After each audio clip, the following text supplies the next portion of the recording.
Hey guys, got bored. Had some free time, so you know what that means. Community analysis number 11, I think.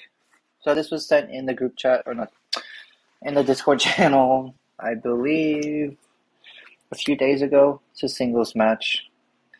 So haven't seen any of it. I'm gonna assume he's the guy closer to the camera. But let me just check the Discord. I'm the one with the glasses, by the way. So he is the one closest to the camera. Okay.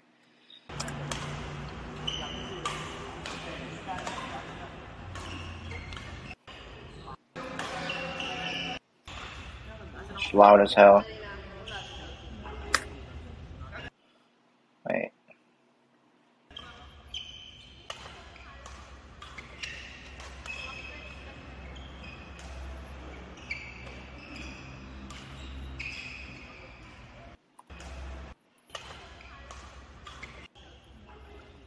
The camera needs to stop moving, it's bothering me.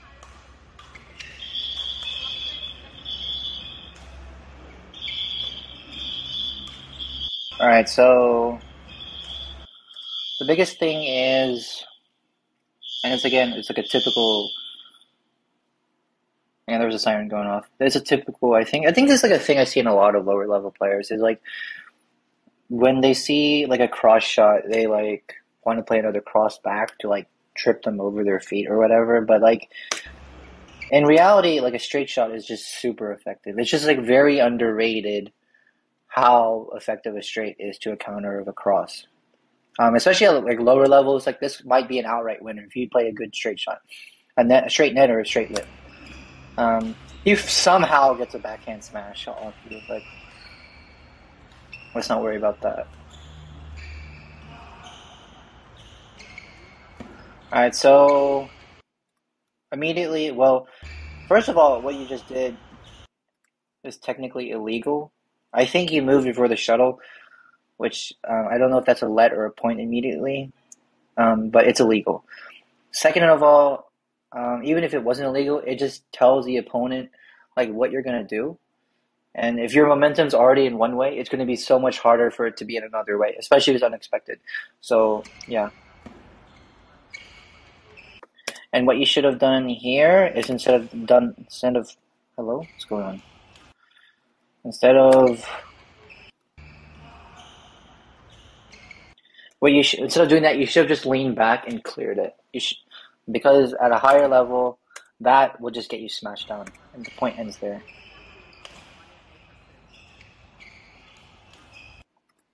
Also, there, this little hop is unnecessary. You could have just hit it.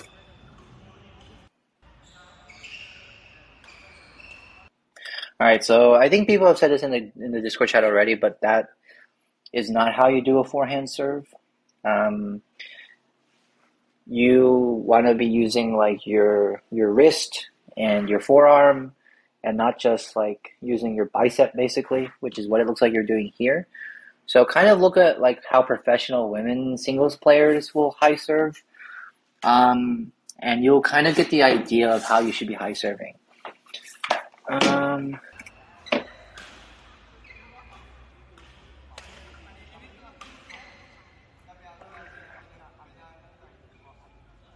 is this in the Philippines? Like I hear Tagalog in the background. Which, if you are in the Philippines, we could meet up. I'd be happy to help you out in person. That'd be cool. Wait, actually, I'm gonna ask in the chat right now. I'm gonna pause this.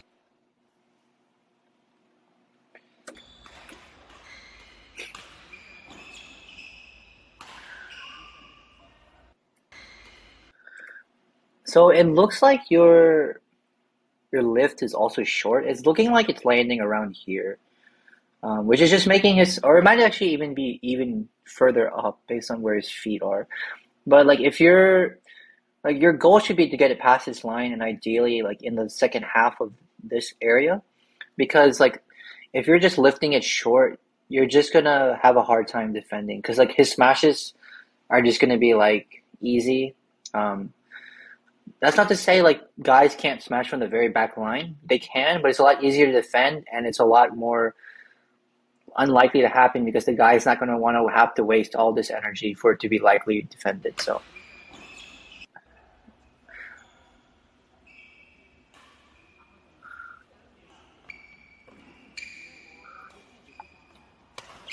All right, so here again, you're moving back before the shuttle. Like you need to like stay still and be ready and like loosen up.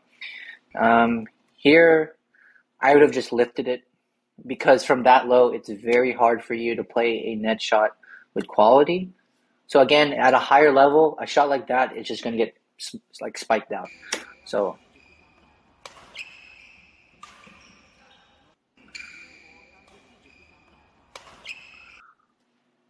your contact point needs a bit of work, but that just comes with practice. Hang on, let's like yeah, like your shoulder is all the way out here, so you're losing a lot of power. You need to be hitting it closer to here. That's going to allow you to just hit it higher, so it's just going to have an easier time of traveling the distance and having a better height. You're going to use less energy, and it just gives you better setup for other shots as well, like a drop or smash. But that comes with um, practice. And then again, don't kill your momentum here. So like what I mean by that is like you do the scissor kick here, right? And you land, but you kind of like bounce again. You should just scissor kick, land, and just start like use that energy moving forward. You kind of like cancel it out with that little bounce right there.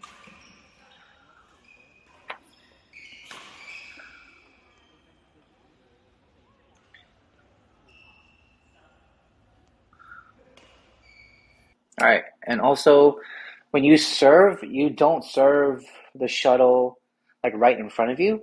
Ideally, you serve it to your side so you can also use your hip as well.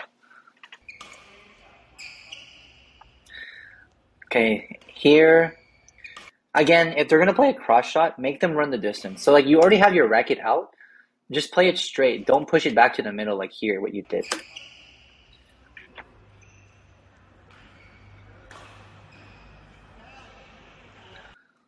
Okay, and also let's talk about your racket prep. So so like this is like similar to like what Kento Momoda would do or like what Lee Chong Wei would do. The only difference is they would have it higher. Um, and the reason why you want to have it higher, and I've talked about this before in different analyses, is that even though this is singles and the serve is not as important as it is in doubles, you still want to provide a threat. You still want to provide pressure. You still want the opponent to like, you know, be nervous and be like, oh, if this serve is loose, they're going to punish me. So you still want to have the racket up, ideally like above your ribs, I would say, and attack any loose serves. And also, I would say that this back leg needs to be back a little bit more. You need to have like a lower center of gravity, and you just need to load your muscles a little bit better. Because like I can tell like this back half is just not tense or it's just not ready to push off. So you're not really attacking either the front or the long serve. Like that was like just like a very calm. You're just like walking. Like there should be a little bit of intention. There should be some aggression here.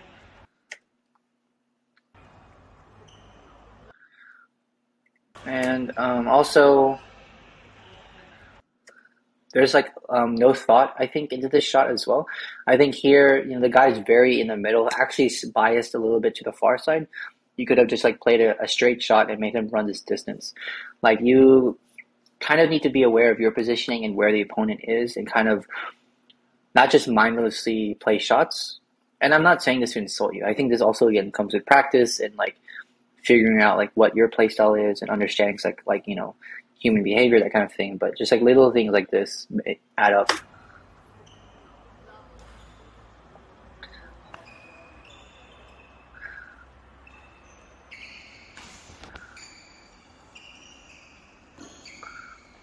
So again, there's no intention. Like if you're gonna play a net shot, you see how low you're taking it. You're taking it like near the bottom of the net, and you're taking it like just too casually. Like your body language is kind of telling me like, hey, I don't really care about this game anymore, or I don't really care about this shot. Like if you have that mentality and you have that body like language, like your shots are just not gonna do what you want them to do, right? So again, like if you're gonna play a net shot, like take it as high as you can. Don't worry about spinning or slicing the shot at this point of like your skill level wise. Just worry about it being tight and getting over the net.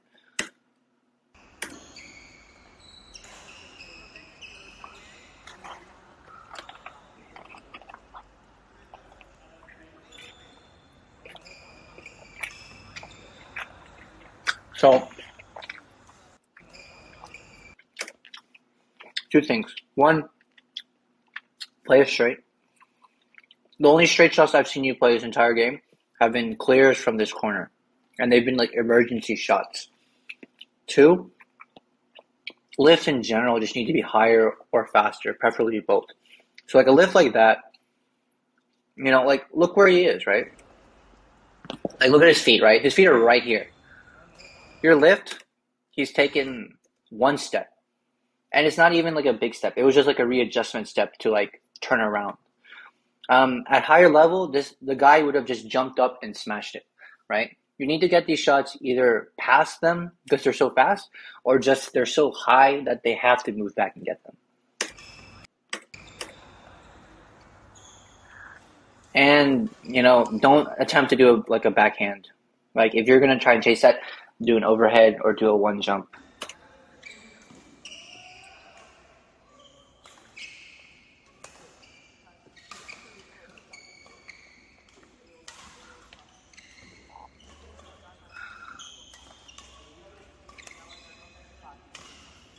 Alright, so alright.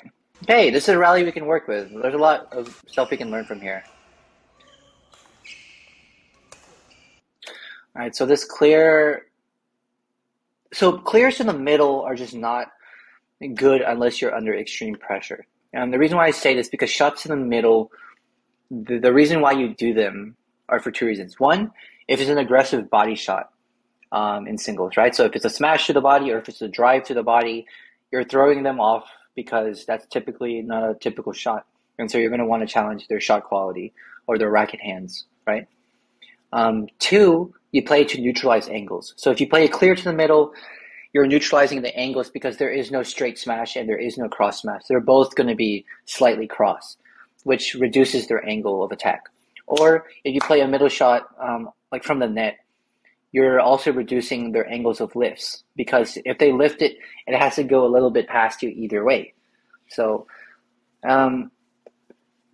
here it looked like it was like a high shot and it was like, whatever. If you're in doubt and you don't know what shot to play, just play a straight shot, okay? Because if you're gonna like clear them back, at least add some pace to it. Here you're just kind of giving them the attack because like the shot was high.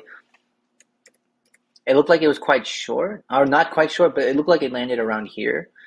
So you're just like kind of setting yourself up for trouble, right? This is good. This is good. But after this smash, again, there's the bounce. There shouldn't be a bounce. There should be a smash, a scissor kick, and your footwork should already be pointing towards the net. You should already be leaning forward and running towards the net because you know that the most likely reply is a straight net like this. Okay, and here again, you play like this shot to the middle, which isn't, like it's not an ideal shot. Either you play the straight net and you cause them to relift and you try again, or you play, a push straight, or a lift straight or a lift cross. Or sometimes very unlikely you would play a cross net. But in this case, the middle, like a middle net is probably the last choice I would have considered here. Okay, so if your cross nets are going to be this loopy, just don't play them at this point. Like take coaching and practice them. That was just way too loopy. Again, at a higher level, this is just going to get smashed out. Like the guy is just going to just run up and hit it because that's way too slow. It doesn't put them under any pressure, and it puts you under a bunch of pressure. Because if this guy plays a straight net, you're going to have to run this distance. Luckily, he relifts it to you. I think you didn't really need to jump. Like, if you're jumping like this, there's not really a point to. Especially if you're just going to play a drop. Like, save your energy. See, here, when you play the straight net, that was good. You should have played the straight net on that first net after your smash, if you know what I mean. I think I'm probably just going to record one game. It's been 15 minutes already, but let's see.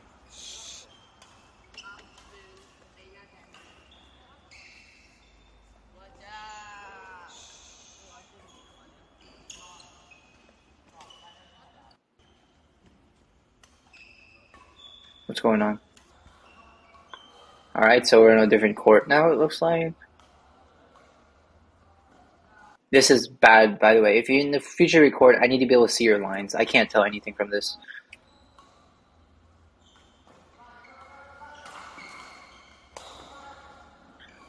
Good.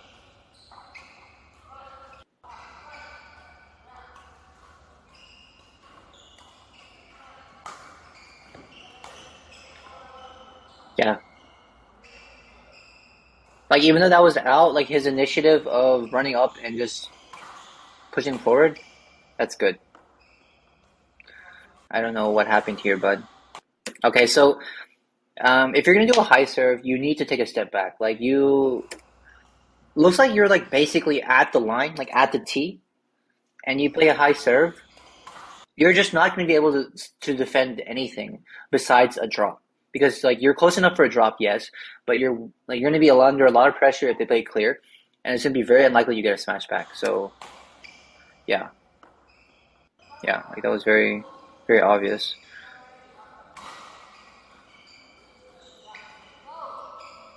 Again, like it worked out, but like that's just not an ideal reply, especially if it's like something you've always been doing. There you go, better.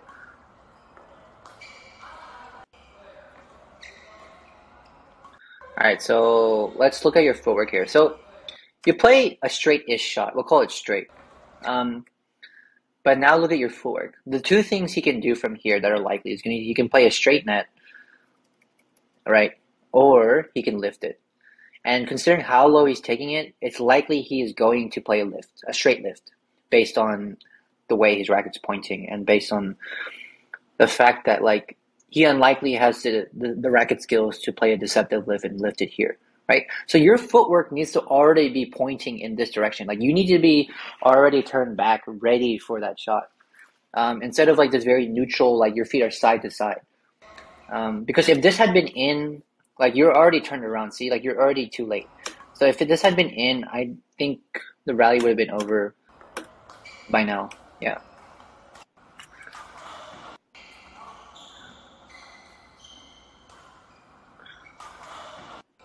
Okay.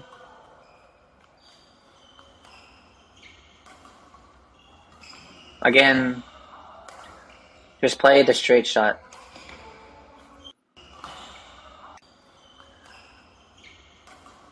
Yeah, like you got to the shot super early, just stick your racket out, play it straight. You would have gotten the same effect you did here of like a short lift. Um, and it would have been a lot easier on you.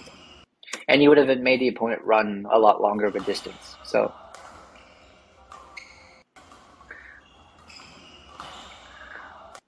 I think here I would have played something a little bit straighter, a little bit shorter to the ground instead of to the middle.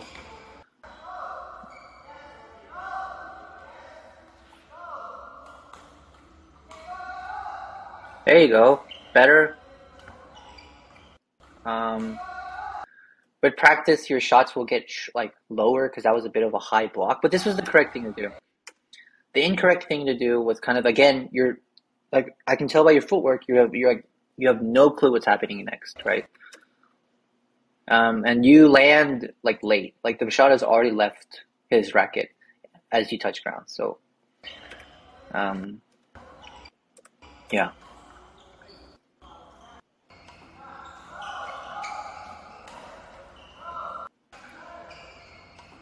Yeah, we need to work on your timing here. So if you're gonna jump on the forehand side or any side, it shouldn't be a one leg jump like this. One, because it's inefficient. Two, you're putting a lot of pressure on the one leg. So on the right side, over time, you're just gonna like really hurt your knee and really stress out this muscle. On the round the head corner, if you jump on your left leg only all the time, like it's just the same thing. And it's just unnecessary here. Um, your time would be better spent staying on the ground and focusing on your contact point.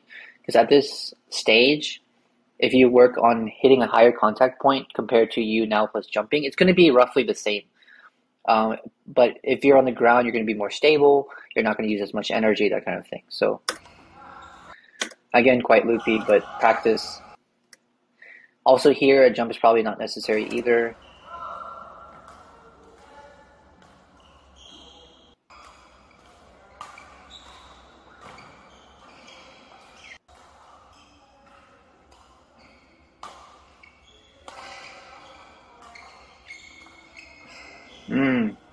Okay, this is good. The reason why a cross shot here is good is because like you can tell very easily, right? Like he's already committed to the shot mentally and physically. So in this case, good.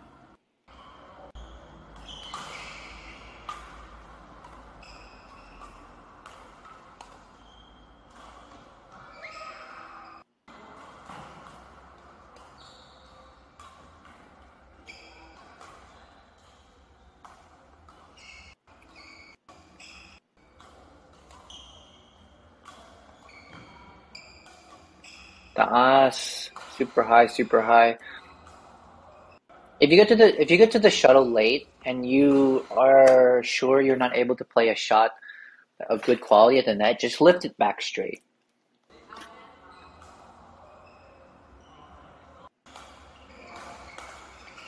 Good smash. Again, you're doing the one leg jump thing. Like you need to fully commit to a side position and jump with both legs.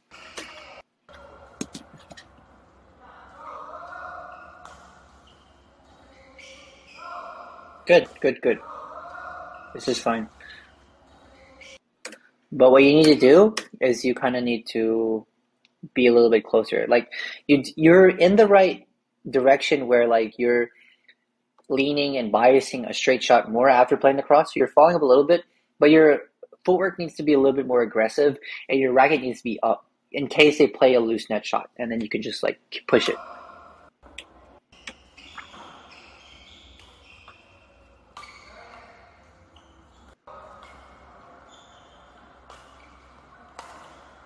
Good. So problem, you play the shot and you're like, wow, that was a good smash. Like let's see if he gets it back. Like no, remove that mentality, smash, and just automatically assume you're gonna get it back. So smash and then just start running. Don't like get rid of this bounce. Get rid of this like pause step that you have here. Here, I would have played a straight lift, honestly, or honestly a net. Like look how far back he is. If you're confident in your net and you got there at a pretty stable position, I personally would have played a net shot here because like he's not punishing you for playing a net shot. So I would have played the net and gotten a relift and probably attacked again. If you don't want to do that, I would have pushed it straight. You're not in that much pressure here that you need to open up the court and play the cross lift, especially the high cross lift. Um, yeah, that's just me being nitpicky though. There you go. That's I would have done the same here.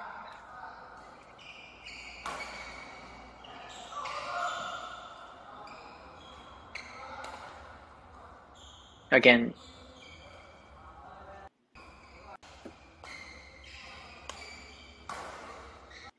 okay.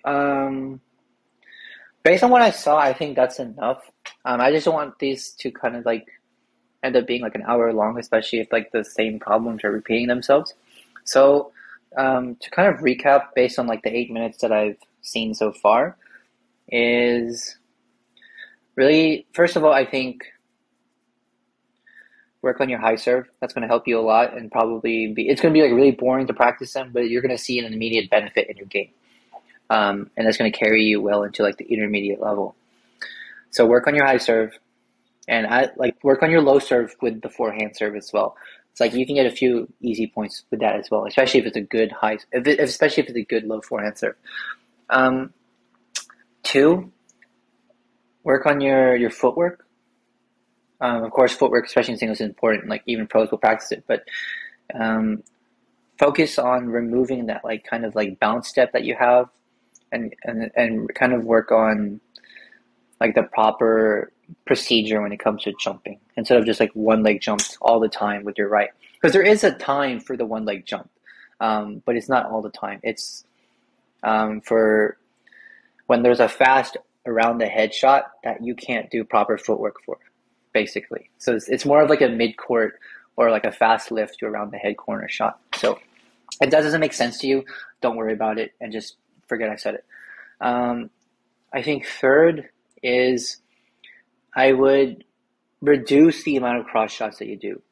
Like try playing like rallies and be like, okay, I will only play like two cross shots this rally or like one cross shot this rally, and you will be amazed at how much pressure you add to the opponent. Um, yeah, I think I think someone told me that when I was starting out because I had a tendency to play too many cross shots as well, and like I was like, holy crap! Like this game, like the pace of the game just got a lot faster, and it was a lot easier because straight shots are easy. Um, and I really think those are like the main takeaways. Like attack the low serve a little bit, have a bit more variety in your server return, and stop playing shots as much to the middle unless like they're intentional. And to like, I I say that's a lot of points. I say like maybe I could summarize those last few points into play shots with purpose. Like if you're gonna play a shot to the middle, like what is the intended effect? Like, are you wanting to cut down their angles? Are you wanting this kind of reply? If you're playing a cross lift or a cross clear, like why? Are you aware you're opening up the court and that if they get behind it, they might play a straight shot and then now you have to cover the entire court?